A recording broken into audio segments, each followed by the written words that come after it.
Hello, my wonderful viewers, and welcome to another episode of Betty Adams Overanalyzes. Today we are taking a fully spoilerly look at Kaiju number 8, chapter number 38, so you have been warned.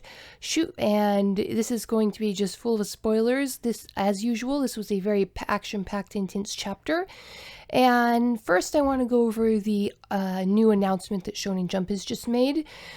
From the odd 3 weeks and then a break schedule, Kaiju number 8 is shifting to a bi-weekly schedule. This probably has a lot to do with losing the creator of Berserk, even though they insist he didn't overwork himself to death.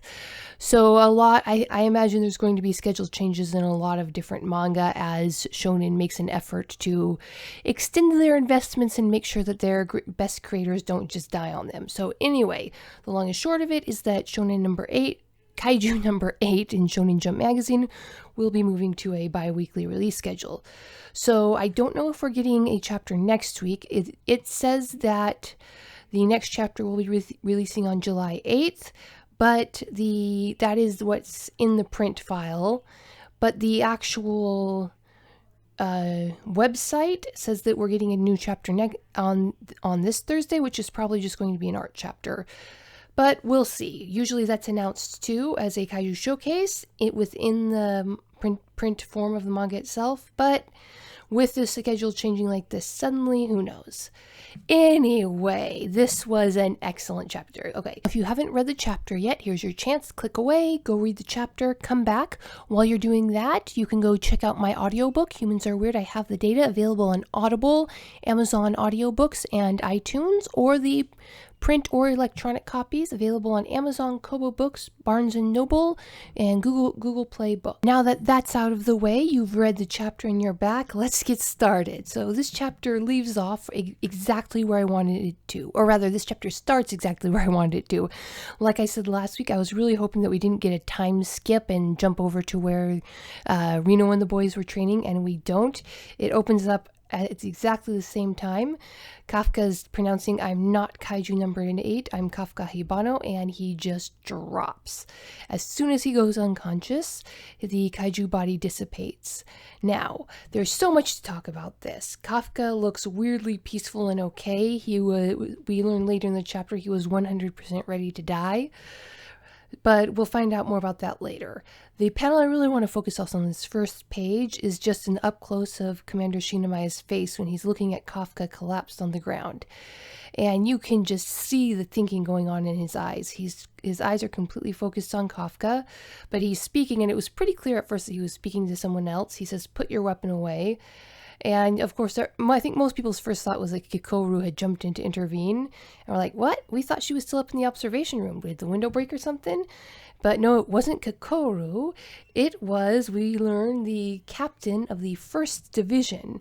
Now, his name, as we learn later, is Jin Narumi, and this really confused me. So the main confusion was that his name was listed as Okonogi when the chapter first dropped, which was a mistake. His name is actually Narumi, and everybody was wondering if he was a cousin or a brother to the science lady in Division 3, which, could be possible and might have been a cool thing to explore, but he wasn't. His name is Narumi. Now, what really confused me was his name Jin, because it clearly says here Defense Force 1st Division Captain, and then it said Jin Narumi. Now in English, GEN is the formal abbreviation for general. So I'm like, what, is this guy like a general and a captain at the same time? He's already been promoted to general, but he has to function at a captain rank because his powers are so necessary on the battlefield. But no, his name is just Jin, Gen. That's his name, not his rank. So this guy, we only get 2 or 3 panels of him and only 1 panel of his face, but a lot of people have already mentioned, yeah, he's already going to be a fan favorite. He's a very aesthetically pleasing character. He's got the contrasting black and white hair, and we learn from this panel that the eye thing that we've noticed, how when people start to use the combat suits, as they breach each level, their irises seem to get another ring, which made sense if you assume that it's improving your muscle strength. There's an actual effect on the muscles. The iris would be the only muscle where you would actually see that happening. But instead of just adding another ring, his pupils are actually cross-shaped. And it's like he has double goat eyes. Now, goats have these eyes that kind of look like quarter slots. They have rounded their pupils are rounded on either side, and then there's a band of pupil separating the two rounder areas. This is, interestingly enough, goat eyes are very advantageous because it alters your field of vision so that when a goat lowers its head to eat grass, it still has equally good predator detection vision as when it's when its head's high. So this is actually really good for detecting predators. And I kind of wonder if that's what they had in mind. Maybe the special weapon that Captain Narumi has, it requires that. But the special weapon, I looked at this and I immediately thought giant batleth. Now I can't see the other end of it. It might not be pointed on the other end, but that's what I thought. But a lot of people point out, no, it's just a rifle with a really, really big bayonet attached, which I can see. Now, what I noted about this thing was it looks like it's got hydraulics.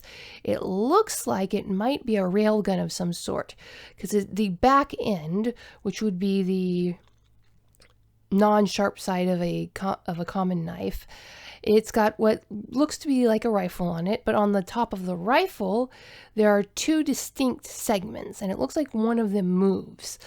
And so that might be a railgun projectile, I don't know. Or I'm thinking it, just as Kikoru's axe has enhancements to make it hit harder, this might be a hydraulic thing, so you could come up, press this against the front of a particularly large immovable kaiju, and then the hydraulics would kick in and give even a more powerful, if relatively short, thrusting power. I could see him taking that against a super hardened opponent where a swinging strike wouldn't be effective, just going in and jackhammering a hole into it with this bayonet. Now remember, this does look like a super large bayonet, and bayonets are work tools as much as they are weapons. Bayonets are as often used for digging holes as they are for stabbing people. So if you attached basically a hydraulic jackhammer to the back of a bayonet, he could go up to super hardened kaiju and just, bayonet hammer a hole through to the core. But we don't know. And this might just be the principle of like an electric meat carver. It vibrates the blades back and forth to get better cutting power. We'll see. Anyway, so we've just got a few pages on that. Now, this is probably going to be a long video because, wow, I just spent that time on the first few panels. The next page, I really want we get so much more interaction with the Director General's eyes. The Director General gets a lot of face time in this chapter, and so much focus is focused on what the general is thinking. Now, this is a really clever use of the perspective of the reader by the creators. By making use of very strategically placed thought bubbles and by making use of the things that we as the reader know that the people in universe wouldn't know, or information they wouldn't have access to, the creators give us this really, really intimate look into General Shinomaya's thought process and really into his emotions and into his soul. And this chapter just really, really expands the depth of the character, both a character in the sense of he's a character in a story, and this man's personal character. And we get this weird glimpse of a very, not sentimental, but a really deeply dedicated man here, and he has clearly already formed something of an emotional bond with Kafka Haibano, and he clearly has a lot of respect for Kafka, a lot of trust for Kafka, and you're definitely seeing what I speculated about, that extreme loyalty to his troops, his loyalty to his men, is every bit as present, if not more so, in Director General Shinomaya as it is in Kikoru, because number one, there's just the obvious choice he makes to keep Kafka alive. And then there's a beautiful scene at the end of the chapter where he addresses Kafka by his name. And there's just this one moment in the middle of the chapter where all the board members are arguing that it's too dangerous to keep Kafka alive. And he's just sitting there with his eyes closed, listening to them. And we as the audience get a chance to look back and think of him. And he's thinking about how Kafka stabbed himself in the chest, insisting on his humanity. And He says, I have deemed him controllable. And this is a very, very interesting, we get a look into this man's soul. We look at his loyalty, at his compassion, at the genuine love this man has. Not sentiment, I use love in the agape sense. He wants what is good for people, and he wants what is good for Kafka. But he has these counterbalancing issues to consider because, again, this is true love, not just sentiment. So he has to take in the fact that he wants also what is good for the other people in the world. And he has to deal with the politics around this board table. And the politics are really interesting, and I'm going to get back to that later. There's a lot of extended world building that's going on here that we get in between the cracks of the main story. But this chapter just really makes Shinomaya Sr. look good. This is not the character we were expecting when he first shows up. And it really has enforced my opinion that at this point, the Shinomayas have two nearly completely separate relationships. The professional relationship, in which Director General Shinomaya is doing his darndest to make sure there is never a single attack of nepotism in his relationship with his daughter. He's treated her, he's very obviously treating her as harshly or far more harshly than anyone else in the Defense Force. But I'm thinking that they have a completely separate personal relationship that is going to be, when we learn more about it, much more tender and much more and loving than we were expecting.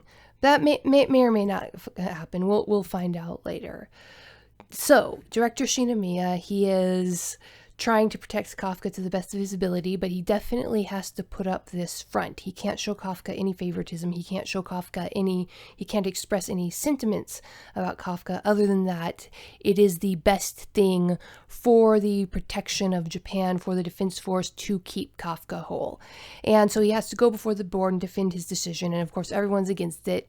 Take Kafka apart, make a weapon out of him is their decision. And he might have some backing from that one scientist guy who suggested using Kafka as a biological weapon in the first place, but we don't see any of that at this board meeting. This appears to be mostly military dudes. So the general lays out his arguments, and they're good arguments, but at the end, everybody's still opposed to him. So he has his one voice against the rest of this council, which is very interesting that he has the political power and clout to do that. So he clearly has a lot of power, and this is not something that's going to be put to a vote. And no one even mentions bringing any outside politicians into this. There's not, let's run it by the Senate, let's see what the Prime Minister has to say. No, they make this decision unilaterally. Now, this does make kind of sense. In situations of extreme distress, you often get martial law. So it's possible that Japan has simply been running under a state of constant low-grade martial law, and for a lot of these decisions, in order to make it so that the Kaiju Defense Force can react quickly, they've stripped away a lot of the controls that the government usually keeps on their military. Now, this means that the military organization can react quickly, but it also means that there's no restraint from those organizations when it comes to things like human rights violations and stuff, or a greatly reduced restraint. So if Director General Shinomaya has the power to make this decision unilaterally, that says a lot, not just about the power structure within the Defense Force itself, but also about the power structure that exists outside the Defense Force and in its connections with the rest of the world. So we have our three major characters: Eye Patch Guy, who expresses their unified dissent, the general himself, and the bald guy. Now, interesting, the bald guy, I pointed out last chapter that he seemed to have a much closer relationship with Director General Shinomaya than even the Eye Patch Guy. And there's this interesting interaction when General Shinomaya is itemizing how bad things get when a really powerful Daikaiju attacks. He was listing out what happened the last time a super powerful Daikaiju attacked, which turns out to be Kaiju number 6. And apparently they lost over 200 officers and 3 captains to him. And the bald guy just kind of drops along with your wife. Yes, along with your wife. Now, this might seem kind of like a low blow, and this might indicate some tension between the two of him, but just the casual way the bald guy says it, it's clearly just he's stating a fact. Now, why would he do that why would he bring up such a thing if he's Shinomaya's second in command, his right-hand man, the way it's looking that he's going to be in the series? Well, it's because he's his right-hand man. When you have any questions of nepotism, if there is favoritism between family members in an organization like this, it can be disastrous to morale. And there are certain things you have to do to make sure that doesn't happen. You have the regulations, of course. You can't serve directly under a family member in the direct chain of command. You have to, things have to be moved around family members. So you can't just refuse someone admittance into any military because their parent happens to be a high-ranking officer in that, or their wife or husband is a high-ranking officer. So it looks like that both Shinomaya and his wife were Defense Force officers at the time. We're not confirmed that she's an officer, but given the context, this is a pretty strong hint. Now, if she was killed during this attack, that is a direct reason to question Director Shinomaya's objectivity in this matter. And the best thing to do when your objectivity might be questioned is either to acknowledge it yourself or have it arranged so that someone who is friendly to you brings it up in the best possible way for your argument. So I believe that's what the deputy director is doing here.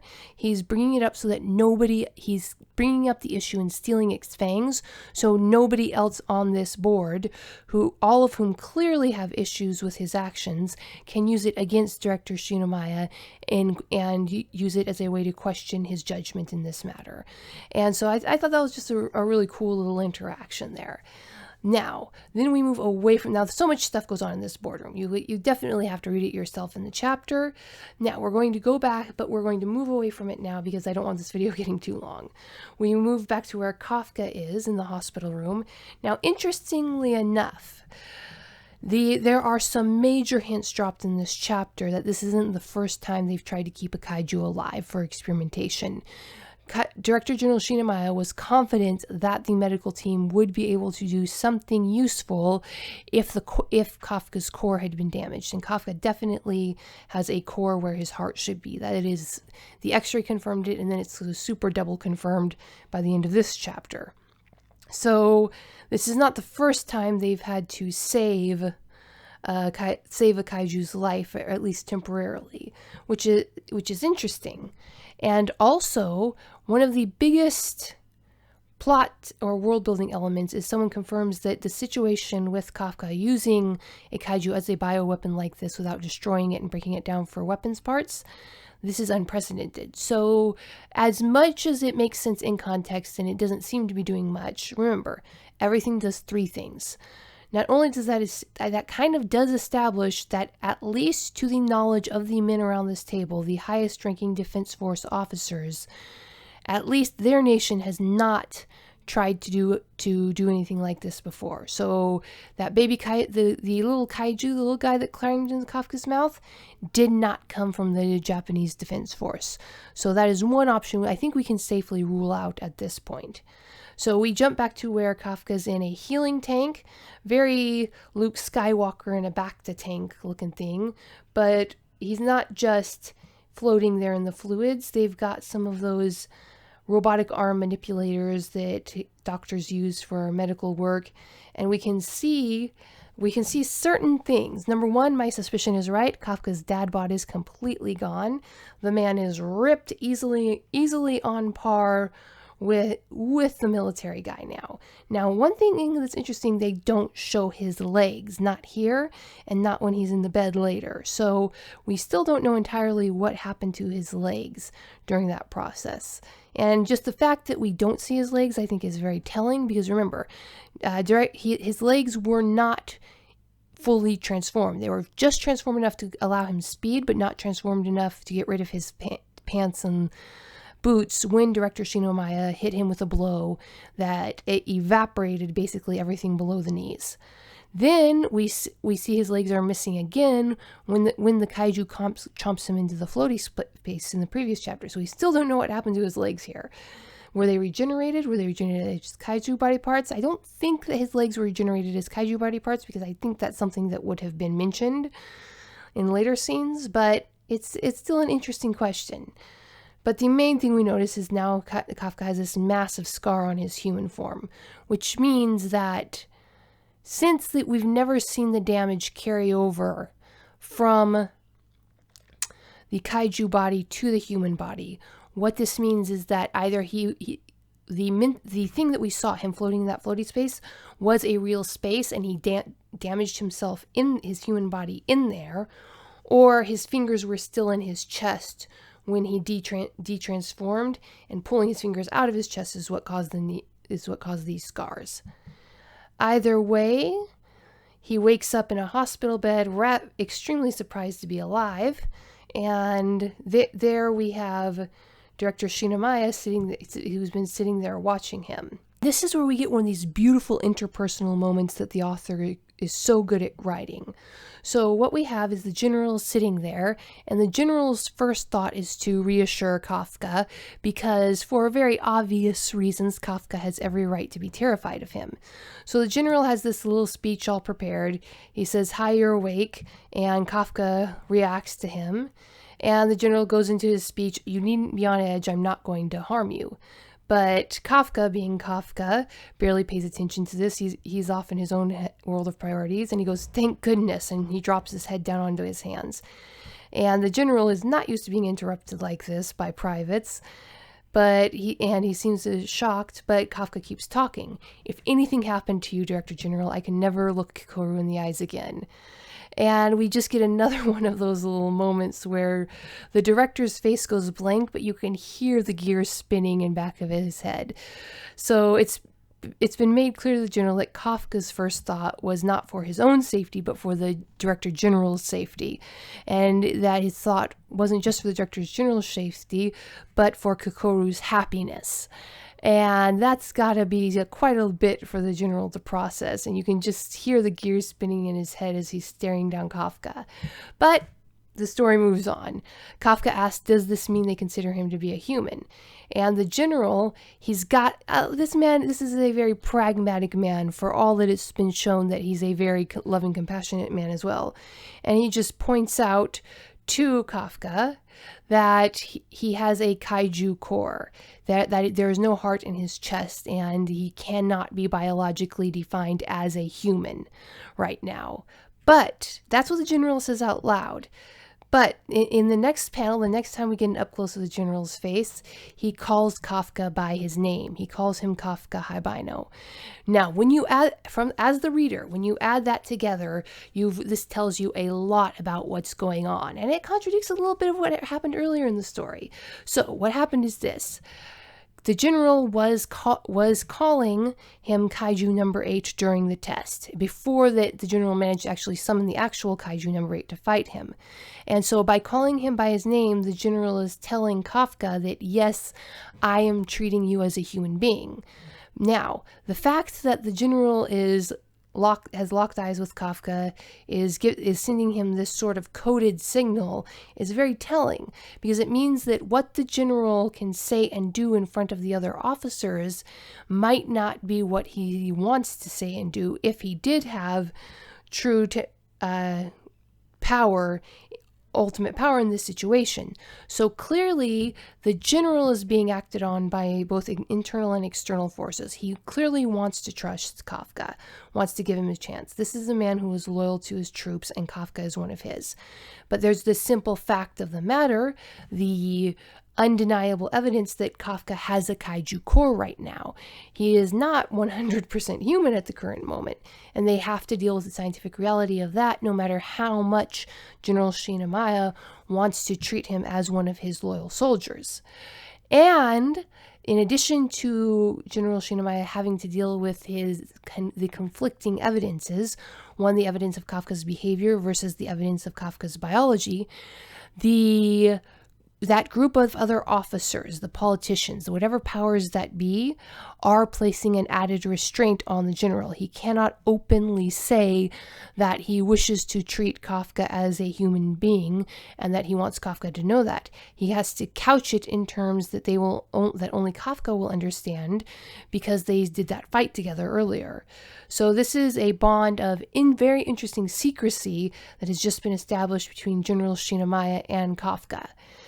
Now, then the general lays it out. In order to survive, Kafka's got to prove his usefulness, which shouldn't be hard now that he can openly use his powers. And, he's still Kafka. His brain alone makes him a super valuable asset out on the battlefield. And Kafka pulls the typical shonen protagonist thing of declaring his goals, and he swears to the general that he's going to make the general recognize him as an officer. And that was just this incredible bundle of both pragmatic and emotional reactions, and we've got so much depth to the general. And then we've got the new captain, who's going to be a major force in this.